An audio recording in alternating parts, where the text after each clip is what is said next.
टोली flyover का किया उद्घाटन। हरमू सहित 4 फ्लाईओवर के निर्माण की रखी नींव। राजधानी के काटाटोली फ्लाईओवर पर आवागमन शुरू हो गया है। इसके बनने से हर दिन के जाम से भी मुक्ति मिलेगी। मुख्यमंत्री हेमंत सोरेन ने शुक्रवार को बहुबाजार स्थित संत पॉल कैथेड्रल मैदान में आयोजित कार्यक्रम में राज्यवासियों को यह सौगात दी। नगर विकास विभाग अंतर्गत जुडको ने इस योजना को 224 करोड़ की लागत से बनवाया है। सीएम ने इस फ्लाईओवर के साथ साथ 3,264 करोड़ की योजनाओं का उद्घाटन शिलान्यास किया। इसमें 792 करोड़ की कुल 4 योजनाओं का उद्घाटन व 2,471 करोड़ की 27 योजनाओं का शिलान्यास किया गया। इसमें पथ निर्माण विभाग की परियोजना सहजानंद चौक से जज कॉलोनी काके रोड तक 3.5 किलोमीटर लंबा हरमू एलिवेटेड भी सबसे पहले यहाँ उपस्थित आप सभी शहरवासियों को मेरी ओर से जोहार और बहुत बहुत आभार। यहाँ उपस्थित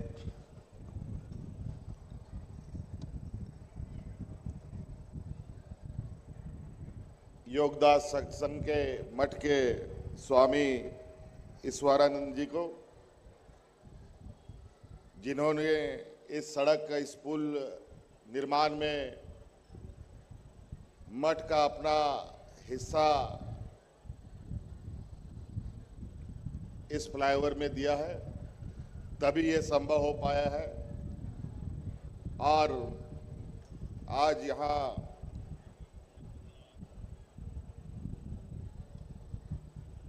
फादर को भी धन्यवाद दूंगा कि आज यहाँ हमें प्रोग्राम करने का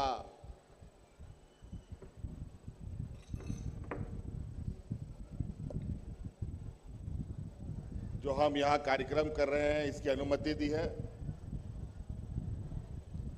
और यहाँ हमारे केंद्रीय राज्य मंत्री, हमारे सरकार के कैबिनेट सहयोगी, स्थानीय राज्यसभा सांसद और स्थानीय विधायक, इनका भी हम हार्दिक अभिनंदन करते हैं। चूंकि ये रांची शहर है, एक एक इंच का बहुत महत्व है। यहाँ पर कोई भी चीज बनाना बहुत चुनौती भरा होता है और जब तक सबका सहयोग ना मिले, कोई भी योजना धरातल पे उतारना बहुत कठिन सा हो जाता है। इस फ्लाईओवर के लिए जितने भी लोगों ने प्रयास ये जरूर रहा कि कम से कम आम लोगों की जमीन ली जाए, लेकिन कहीं कहीं बहुत ही आवश्यकता पड़ती है। इसमें हमारे योगदानंद आश्रम का भी थोड़ा सा हिस्सा इस फ्लाईओवर में गया है। इसकी अनुमति इन्होंने दी, इनके लिए भी इनका बहुत बहुत हम आभार प्रकट करेंगे। और चूंकि शहर जिस तरीके से जनसंख्या को लेकर के यहाँ पर और विभिन्न कारणों से यहाँ लोगों का आवागमन बढ़ रहा है, उसी प्रकार यातायात की भी चुनौती बढ़ती है। और इसके अलावा सड़कों के जाल के अलावा और भी कई चीजें हैं जो नहीं विस्तृत, हमें उन सभी चीजों को व्यवस्थित करने की आवश्यकता है।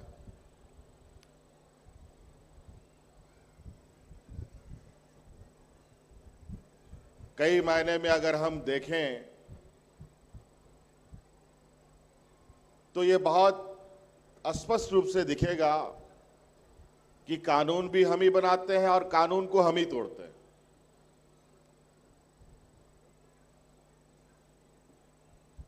ये हमें कहीं ना कहीं बहुत स्पष्ट रूप से स्वीकार करनी चाहिए कि हमें भी अपने कर्तव्यों का निर्वहन करना चाहिए। आज चाहे साफ सफाई को लेकर हो, चाहे आवागमन को लेकर के हो, अपने गली मोहल्ले का विषय का बात हो, बहुत सारी ऐसी चीजें हैं जहां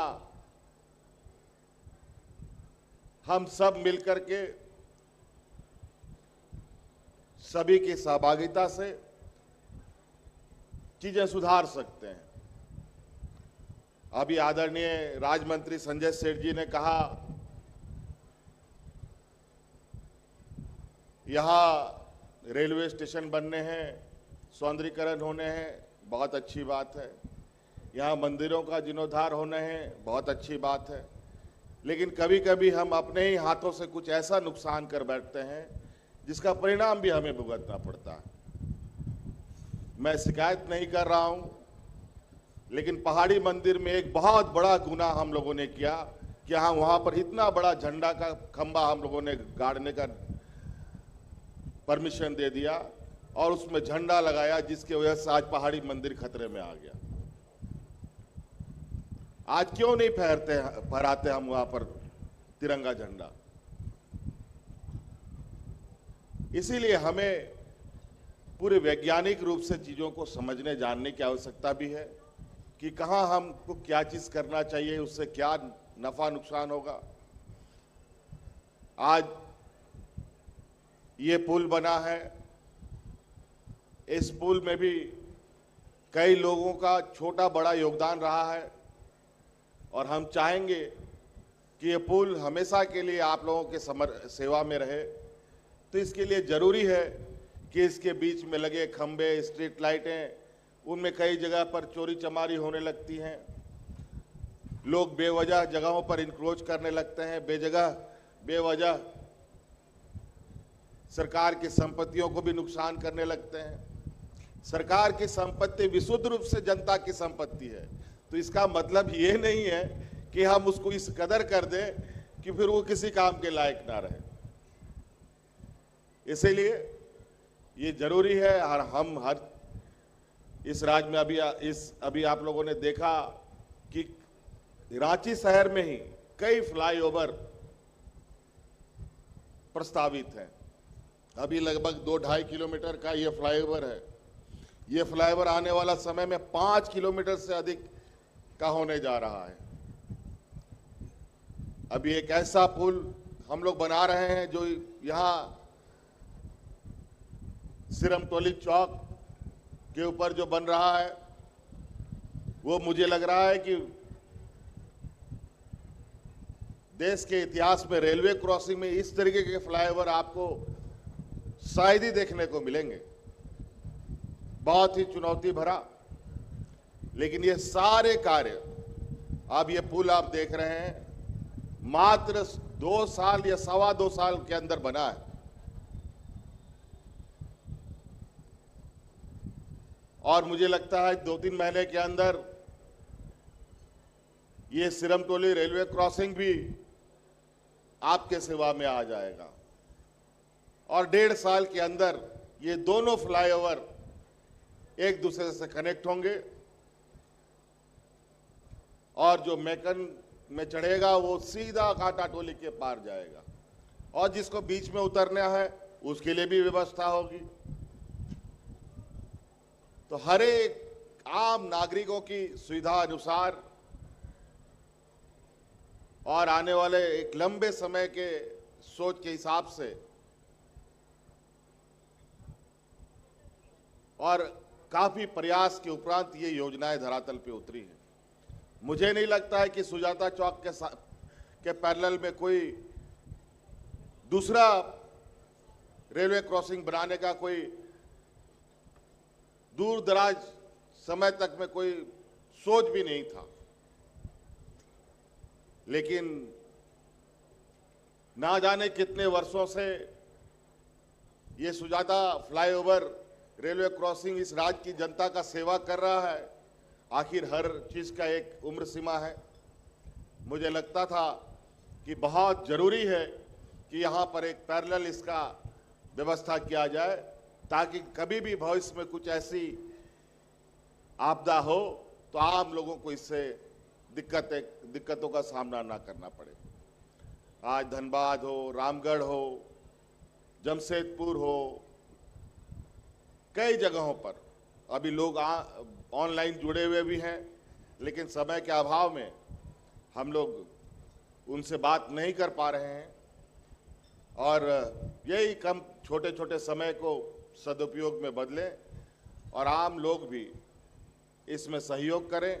आज यहाँ सभा हो रही है, एक सकारात्मक सोच, सकारात्मक सहयोग के साथ हम लोग आगे बढ़ें, क्योंकि हर चीज, रांची का क्षेत्रफल सीमित है, झारखंड का क्षेत्रफल सीमित है, वो बढ़ नहीं सकता, बल्कि उसको घटा जरूर हम लोग सकते हैं अपना गतिविधि के हिसाब से। और मैं बार बार कहता हूं, शहर में हम बड़ी बड़ी बिल्डिंगें बना रहे हैं, लेकिन पेड़ पौधा बड़ी तेजी से काट रहे हैं। नतीजा ये है, संजय सेठ सीपी सिंह जी हमसे उम्र में बहुत बुजुर्ग हैं, आज बिना घर में एसी लगा के कोई बिना एसी लगाए रहा नहीं जाता। लेकिन एक समय ऐसा भी इन लोगों ने देखा कि एसी लगाने का जरूरत नहीं, पंखा भी चलाने का जरूरत नहीं था, और वो सिर्फ और सिर्फ है पर्यावरण को हम खत्म कर रहे हैं। इसीलिए हमने आपको मालूम है कि नहीं मालूम है कि हमने एक योजना चला रखा है, रांची में जो आदमी पेड़ लगाएगा उसको 5 यूनिट बिजली फ्री देंगे।